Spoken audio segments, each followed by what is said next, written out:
दोस्तों नमस्कार। कल डॉक्टर हेमंत विश्व शर्मा ने बरपेटा रोड में जीएल अग्रवाला की मूर्ति का अनावरण किया। जी हाँ, जीएल अग्रवाला एक ऐसा नाम है जिसे असम के समाज जीवन में सभी व्यक्ति जानते हैं। वे किसी परिचय का मोहताज नहीं है। बरपेटा रोड में ही जीएल अग्रवाला का जन्म हुआ। बरपेटा रोड के आठियाबाड़ी से ही उनका जीवन शुरू हुआ। आठियाबाड़ी से गुवाहाटी में एक ठेकेदार और ठेकेदार से पूर्वांचल प्रहरी, अमारोखोम, North East Time, Meghalaya Guardian जैसे समाचार पत्रों के साथ एक पत्रकार के रूप में जीवन का प्रारंभ और एक पब्लिकेशन गोष्ठी का शुभारंभ, ये जीएल अग्रवाल के जीवन में एक महत्वपूर्ण टर्निंग पॉइंट कहा जाएगा। और साथ ही हिंदी के क्षेत्र में, पूर्वोत्तर की हिंदी पत्रकारिता के क्षेत्र में भी पूर्वांचल प्रहरी का आना एक टर्निंग पॉइंट था। यह वो दौर था जब यहां अल्फा का उग्रवाद था, लोगों को मारा जा रहा था, हिंदी भाषी लोग परेशान थे, उनकी आवाज स्थानीय मीडिया में सुनाई नहीं देती थी। ऐसे वक्त में पूर्वांचल प्रहरी का आना और जीएल अग्रवाल का साहस उनकी आवाज बना। जीएल अग्रवाल पूर्वोत्तर में हिंदी पत्रकारिता के भीष्म पितामह है, ऐसा कहे तो अतिशयोक्ति नहीं होगी। जीएल अग्रवाल के जीवन के ऐसे बहुत से पहलू हैं जिन पहलू को मैंने बहुत नजदीक से देखा है। आज जब मुख्यमंत्री डॉक्टर हेमंत विश्व शर्मा ने बरपेटा रोड में उनकी प्रतिमा का अनावरण किया तो यह एक बहुत बड़ी घटना है। बरपेटा रोड के लोग बधाई के पात्र हैं कि उन्होंने इस कार्य को अंजाम दिया। होना तो यह चाहिए था कि गुवाहाटी में हिंदी भाषी समाज इसकी पहल करता। खैर, कोई बात नहीं है।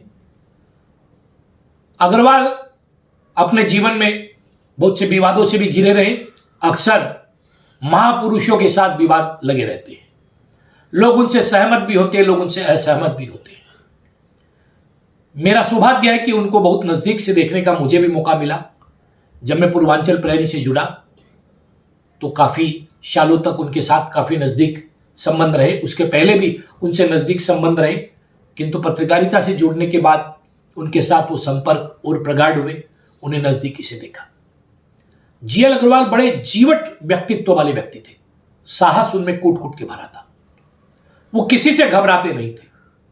वे अपने आप को एक बड़ा असमिया कहते थे और साथ में अपने आप को एक बड़ा हिंदी भाषी, एक बड़ा मारवाड़ी भी कहते थे। उन्हें कहता था कि उनका कहना था कि मेरी मारवाड़ी की जो पहचान है ये असमिया की पहचान होने में बाधक नहीं है। मैं एक अच्छा मारवाड़ी बनकर ही अच्छा असमिया बन सकता हूं। अगर मैं अच्छा मारवाड़ी नहीं बन पाया तो मैं एक अच्छा असमिया भी नहीं बन सकता। ऐसा पाखंड या ढोंग उनके स्वभाव में नहीं था। मैंने सभी मुद्दों को बड़ी तेजी से, बड़ी गंभीरता के साथ और बड़ी कड़ाई के साथ उन्हें उठाते हुए देखा। कभी किसी नेता की न्यूज को लेकर वो ये नहीं कहते कि उसने कोई गलत काम किया तो आप उसके खिलाफ न छापो, उस पर प्रहार न करो, ऐसी बात कभी नहीं रही। वे बड़े साहसी पत्रकार थे। वे हमेशा न्यूज लिखते थे। लोगों की जो आज हम बहुत से आरोप सुनते हैं बहुत जगह पर कि लोग सरकार के पक्ष में हो जाते हैं।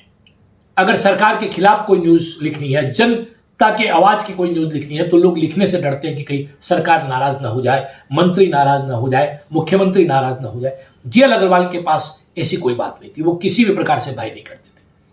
आज जब हिंदी भाषियों पर अत्याचार की बातें, कार्बी आंगलों में जो घटनाएं हो रही है या अन्य जगहों पर जो घटनाएं हो रही है, अभी 2 दिन पहले ही 5 हिंदी भाषियों को एग्जाम में सिर्फ इसलिए नहीं बैठने दिया गया कि एक संगठन ने, वीर लाचित सेना नाम के तथाकथित उपद्रवी संगठन ने आंदोलन कर दिया, वहां पर जाकर हंगामा कर दिया, पुलिस ने उन्हें पकड़ भी लिया, किंतु क्या फायदा हुआ जब हिंदी भाषी युवक उस एग्जाम में नहीं बैठ पाए।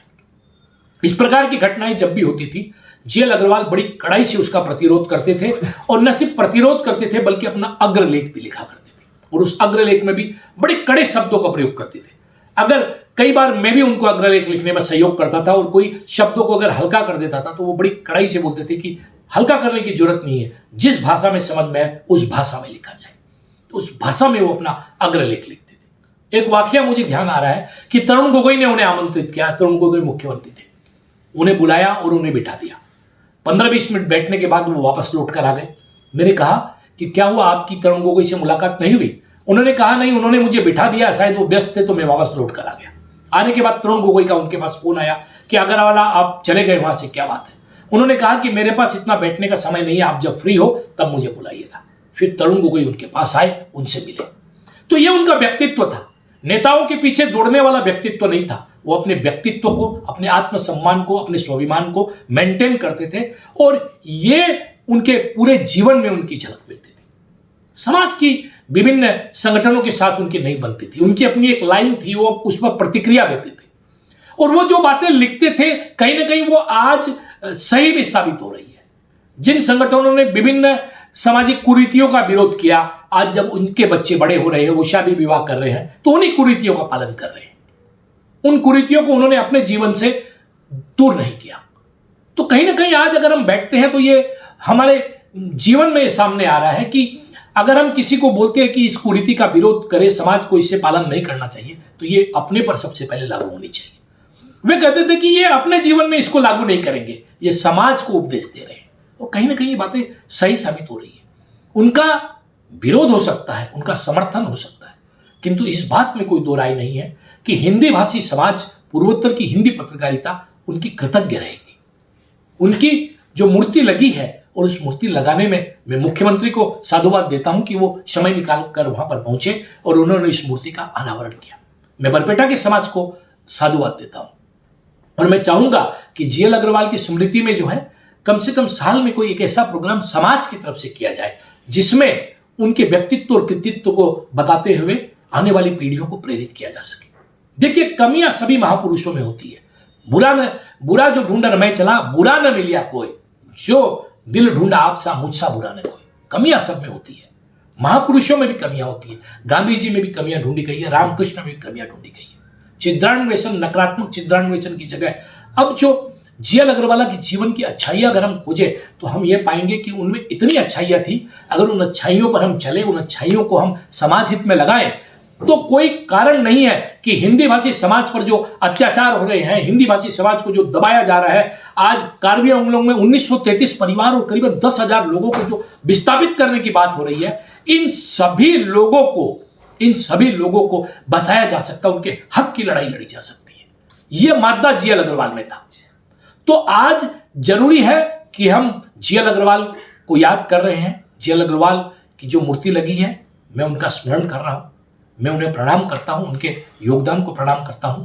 और समाज को भी चाहिए कि उनसे शिक्षा ले साहस की, उनसे शिक्षा ले पत्रकारिता की, कि निर्भीक और निष्पक्ष पत्रकारिता कैसे करें। उनसे शिक्षा ले कि समाज हितों को आगे कैसे रखा जाए, समाज की बात कड़ाई से कैसे कही जाए। उनसे शिक्षा ले कि चापलूसी से नहीं बल्कि स्वाभिमान से हम अपनी एक बुनियाद खड़ी कर सकते हैं, हम अपने समाज की नाम को आगे ले जा सकते हैं। तो मैं सभी को साधुवाद देता हूं, जीएल अग्रवाला को याद करता हूं। आशा करता हूं कि समाज जीएल अग्रवाला से सीखकर आगे बढ़ते हुए अपने हक की लड़ाई जारी रखेगा। देखते रहिए नॉर्थ ईस्ट तक, सब्सक्राइब करना न भूलें। नमस्कार, वंदे मातरम, भारत माता की।